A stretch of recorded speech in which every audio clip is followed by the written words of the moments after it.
दीपक दुबे जुड़ गए हैं मेरे सहयोगी ज्यादा जानकारी के लिए, जहां पर ये बुलडोजर एक्शन को लेकर कार्रवाई होती नजर आ रही है। दीपक, जरा दिखाइए तस्वीरें, वहां क्या चल रहा है इस वक्त?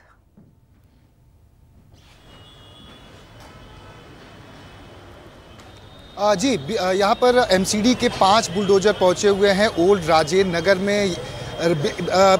यहाँ पर एमसीडी की नींद टूटी है या फिर ये दिखावे की तोड़क कार्रवाई है, ये आप इन तस्वीरों के माध्यम से अंदाज़ा लगा सकते हैं।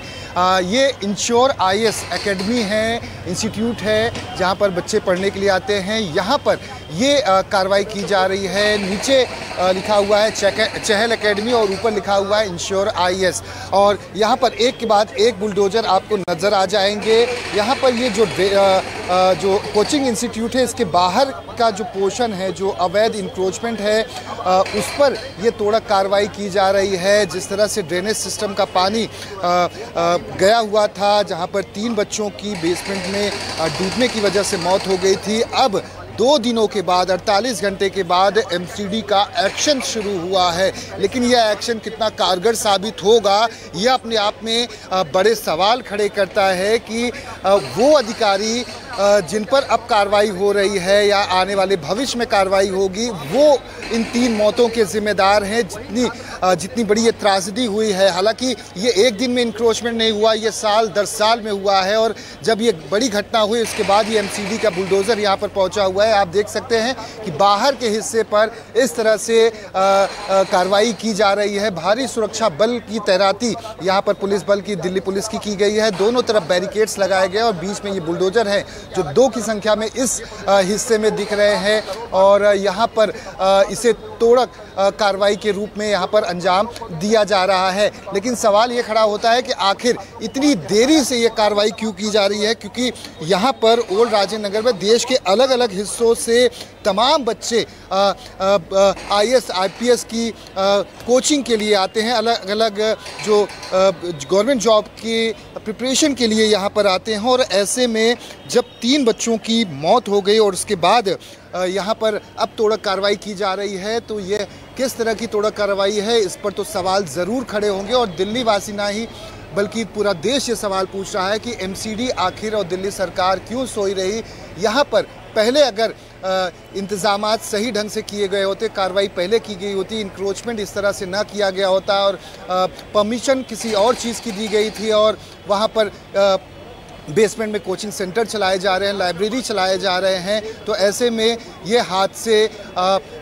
होते रहेंगे। और हुए हैं ऐसे हादसे पहले भी हुए हैं। और यहाँ तक कि आपको पता है राउ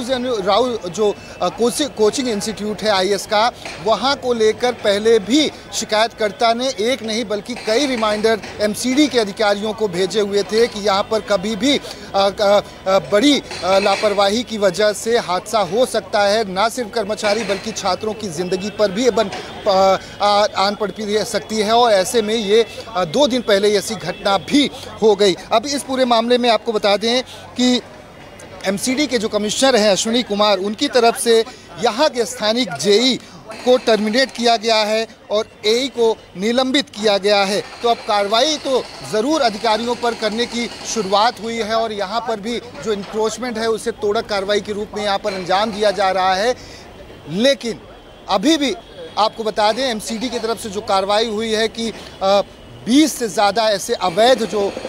इंक्रोचमेंट या अवैध रूप से जो कोचिंग इंस्टीट्यूट चलाए जा रहे थे, जिसमें नियमों की अनदेखी की गई थी, उससे सीज़ किया गया है। और ऐसे दर्जनों अभी भी इंस्टीट्यूट हैं जिन पर कार्रवाई होना बाकी है, उन्हें सीज़ किया जाना बाकी है, क्योंकि कहीं ना कहीं एनओसी नहीं है। बेसमेंट में अधिकतर कोचिंग सेंटर चलाए जा रहे हैं, लाइब्रेरी चलाई जा रही है और उसकी वजह से हादसा हुआ। जबकि जो छात्र हैं वो अपने माता पिता की गाढ़ी कमाई, उनके सपनों को पूरा करने के लिए यहाँ पर लाखों रुपए यहाँ पर कोचिंग के नाम पर देते हैं, हॉस्टल के नाम पर देते हैं, कमरे के नाम पर देते हैं, लाइब्रेरी के नाम पर देते हैं, पढ़ने के लिए देते हैं। और उसके बावजूद उन्हें अगर वो सुख सुविधाएं ना मिल सके, उनकी जान पर इस तरह की आफत आन पड़े, तो ये अपने आप में ही सरकार के लिए, प्रशासन के लिए, एमसीडी के लिए, उनके अधिकारियों के लिए एक प्रश्न चिन्ह उनकी कार्यप्रणाली को लेकर खड़ा करता है कि बच्चे जो अपने भविष्य को, अपने देश के भविष्य को संवारने के लिए यहाँ पर साल दर साल 24 घंटे में से तकरीबन 16 से 18 घंटे मेहनत कर पढ़ते हैं। और ऐसे में यहाँ पर सपनों को लेकर वो आते हैं और उनके सपने, उनके माता पिता के सपने इस तरह से टूट जाएं, बिखर जाएं और हमेशा हमेशा के लिए वो अपने परिजनों से दूर मौत की नींद सो जाएं। तो ऐसे अधिकारियों पर, एमसीडी पर, सरकार के उन लोगों पर कार्रवाई होने की ज़रूरत है, क्योंकि यहाँ पर तमाम वो अधिकारी आते हैं, हर समय आते हैं, यहाँ से नेता मंत्री भी गुजरते हैं और लाखों करोड़ों, हज़ारों करोड़ों का ये व्यापार है एक तरह से कहें, ये आईएएस कोचिंग सेंटर चलाना। और यहाँ पर एक कमरे की कीमत अगर आप देखें, छोटे से कमरे की कीमत जो 10 बाई 10 का है, तो वो भी 20,000 से 25,000 के बीच में यहाँ पर बच्चों को दिया जाता है। और बच्चे मजबूर होते हैं ऐसे छोटे से कमरे में रहने के लिए, लेकिन वो तकलीफ़ इसलिए उठाते हैं कि वो भविष्य उनका उज्जवल हो सके, देश का भविष्य उज्जवल हो सके, देश को आगे ले जा सके। लेकिन इस तरह से बच्चों की मौत हो जाना अपने आप में ही सवाल खड़े करता है। हालांकि एमसीडी की तरफ से अब एक्शन 48 घंटे बाद ज़रूर शुरू हुआ है। जेई को निलंबित किया गया है, अब यहाँ पर बुलडोज़र आया हुआ है, लेकिन ये बुलडोज़र की कार्रवाई कितनी कारगर साबित होगी ये अपने आप में ही सवाल है। और इस तरह का बुलडोज़र की कार्रवाई जिस तरह की हो रही है, ये आप अपने तस्वीरों के माध्यम से समझ सकते हैं कि ये दिखावे की कार्रवाई है, दिखावे का ये बुलडोज़र है कि जो यहाँ पर लाया गया है। और इस तरह से कार्रवाई से क्या कुछ निष्कर्ष निकलता है, ये अपने आप में ही बड़े सवाल खड़े करता है। हालांकि जो राजनीतिक पार्टियां हैं, चाहे वो भारतीय जनता पार्टी हो जो विपक्ष में है यहाँ पर, और दिल्ली सरकार है, एक दूसरे पर लगातार कोस रहे हैं, एक दूसरे से जवाब मांग रहे हैं, लेकिन जिम्मेदार कहीं ना कहीं हर कोई है, हर वो नेता है, हर वो मंत्री है, हर वो विधायक, हर वो सांसद जो यहाँ पर बैठे हुए हैं। और एमसीडी और दिल्ली सरकार तो ज़रूर इसके लिए जिम्मेदार है ये। जी बिल्कुल बिल्कुल दीपक, यहाँ पर जो कार्रवाई दिखाने की जो कोशिश की जा रही है, एक तरफ सियासत से जुड़ी हम ये तस्वीर भी अपने दर्शकों को दिखा रहे हैं कि किस तरह से जो सियासत इस मामले पर राजनीतिक दल आपस में कर रहे हैं। बीजेपी लगातार आम आदमी पार्टी को इस मामले पर घेर रही है, लेकिन छात्र जो वहां पर प्रदर्शन कर रहे हैं बीते इस हादसे के बाद से लगातार वो सड़कों पर हैं, क्या वो संतुष्ट है जो अधिकारियों के खिलाफ कार्रवाई एमसीडी की तरफ से की गई या फिर जो ये बुलडोजर एक्शन लिया जा रहा है अवैध अतिक्रमण के खिलाफ?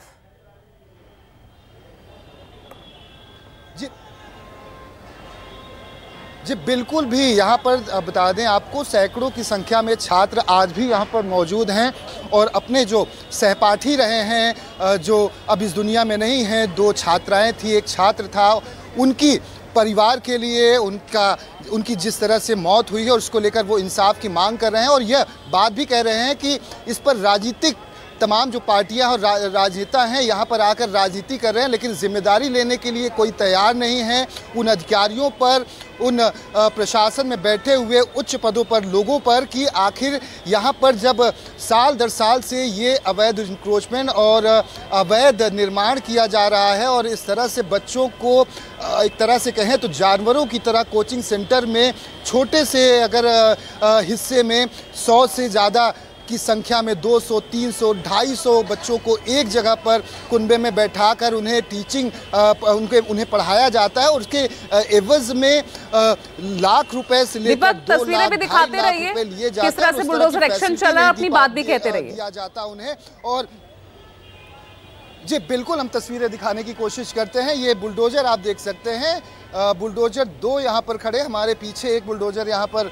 खड़ा हुआ है। शोकेस के तौर पर मैं कहूँगा कि ये कार्रवाई किस तरह से चल रही है। पुलिस प्रशासन यहाँ पर है, बस थोड़ी सी मिट्टी यहाँ पर ज़रूर हटा दी गई बाहर के हिस्से में। और इस तरह का अगर अवैध इंक्रोचमेंट है और इसे थोड़ा कार्रवाई करने के लिए लाव लश्कर के साथ इतनी बड़ी फौज लेकर एमसीडी के अधिकारी और पुलिस सुरक्षा बल के बीच पहुँचे हुए हैं, तो ये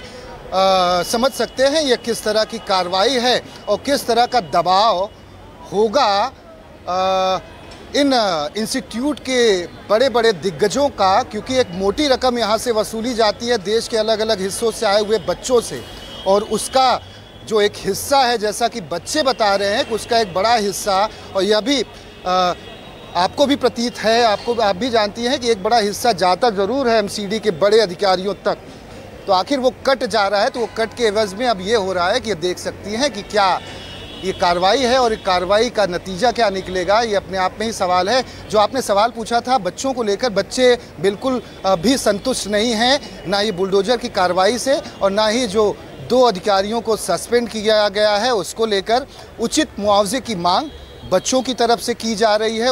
उन मृतक को के परिजनों के लिए पहला। दूसरा, अवैध इंक्रोचमेंट, अवैध तरीके से जिस तरह से रूल्स एंड रेगुलेशन का पालन नहीं किया जा रहा है इस पूरे ओल्ड राजेंद्र नगर में या दिल्ली के अलग अलग हिस्सों की अगर बात की जाए, जहां पर बड़ी संख्या में जो बच्चे हैं वो अपने भविष्य को संवारने के लिए अलग अलग इंस्टीट्यूट में, अलग अलग कोचिंग सेंटर में आते हैं और अलग अलग स्तर की पढ़ाई के लिए, चाहे वो IAS की तैयारी करनी हो, PCS के लिए हो या फिर रेलवे की हो, बैंकिंग सेक्टर से जुड़ी हो, तो हर तरह के बच्चे यहाँ पर तबके के आते हैं और उनका साफ तौर पे कहना है कि ये एक बहुत बड़ी धांधली है, बहुत बड़ा व्यापार है हजारों करोड़ों का, जहाँ पर अलग अलग अटेम्प्ट के तौर पर, जैसे कि IAS PCS के या first attempt, second attempt, third attempt देते हैं, तो जैसे जैसे आपके अटेम्प्ट बढ़ते जाते हैं वैसे वैसे आपका जो आपको पैसे देने होते हैं यहाँ पर कोचिंग सेंटर में पढ़ाई करने के लिए, उसका पैसा भी बढ़ जाता है। जो टॉपर होता है उसको पैसे कम देने पड़ते हैं, जिसके अटेम्प्ट ज़्यादा हो जाते हैं उसे पैसे ज़्यादा फ़ी के तौर पर देने पड़ते हैं और इस तरह से यहाँ पर एक व्यापार चलता है। जहाँ जहाँ आप देखें, दाईं तरफ, बाईं तरफ, 500 मीटर आगे, 1 किलोमीटर आगे, हर तरह आपको यहाँ पर एक तरह का व्यापार, लैविश, एक बड़ा आलीशान महल जैसा यहाँ पर AC कमरों का, ये IAS इंस्टीट्यूट, IAS PCS की तैयारी करने के लिए अलग अलग एग्ज़ाम्स के लिए यहाँ पर नज़र आ जाएंगे, कोचिंग सेंटर नज़र आ जाएंगे। लेकिन इस तरह की तोड़ा कार्रवाई आप देख सकती हैं कि आधे पौने घंटे से बुलडोज़र आया हुआ है और क्षण मात्र की कार्रवाई के तौर पर यह दिखाने के लिए दिल्ली वासियों को, उनके मृतक के परिजनों को और सिस्टम में बैठे हुए लोगों को, विपक्ष में बैठे हुए लोगों को कि देखिए हम कार्रवाई कर रहे हैं। अब ये कार्रवाई कितनी जायज़ है और कितनी नाजायज़ है और किस तरह की ये कार्रवाई है, ये आप अपनी तस्वीरों के माध्यम से अंदाज़ा लगा लीजिए। दोनों बुलडोज़र अब बस शांत तौर पर यहाँ पर बैठ गए, ड्राइवर भाई साहब भी बैठ गए हैं। बुलडोज़र का जो पंजा है वो भी अब ऊपर जा चुका है ज़मीन से, जो तोड़ा कार्रवाई हो रही थी। तो ये तोड़ा कार्रवाई है, अब तोड़ा कार्रवाई कितनी सही है और किस तरह से ये की जा रही है, इसका जवाब इन तस्वीरों के माध्यम से ही आपको मिल गया होगा। हालांकि लाव लश्कर ज़रूर है, पुलिस बल। अब यहाँ पर कौन से ऐसे सिक्योरिटी और सुरक्षा की ज़रूरत है कि यहाँ पर लॉ एंड ऑर्डर की सुरक्षा अगर बिगड़ जाएगी, पुलिस ना होगी, तो भारी लाव लश्कर के साथ मीडिया के कैमरे हैं, तो कैमरे को दिखाना भी ज़रूरी है कि MCD अब एक्शन में आ चुकी है और एक्शन इस तरह से हो रहा है कि 10-15 मिनट बुलडोज़र ये चल चुका है, बुलडोज़र का पंजा अब ऊपर जा चुका है। अधिकारी, पुलिस अधिकारी, MCD अधिकारी यहाँ पर हैं, कैमरे देश को दिखा रहे हैं, दिल्ली वासियों को दिखा रहे हैं और ख़ास तौर पर उन मजबूर, लाचार, बेबस उन माता पिता को जिन्होंने अपने बच्चों को इस दिल्ली में भेजकर खो दिया, उन सपनों के लिए, जो सपनों को पूरा करने के लिए वो बच्चे यहाँ पर आए हुए थे। अब वो बच्चे इस दुनिया में नहीं हैं, हालांकि वो ऊपर से ज़रूर देख रहे होंगे कि आखिर ये किस तरह की दिखावे मात्र की ही कार्रवाई से कही जाए या वाकई इसके पीछे एक बहुत अच्छी इंटेंशन के साथ और कार्रवाई का एक बड़ा स्तर यहाँ दिखेगा, इसी उम्मीद के साथ दीपक दुबे आप बने रहिएगा। मैं आपके पास वापस लौटूंगी, फिलहाल एक छोटा सा ब्रेक यहाँ पर ले रहे हैं, खबरें लगातार जारी है।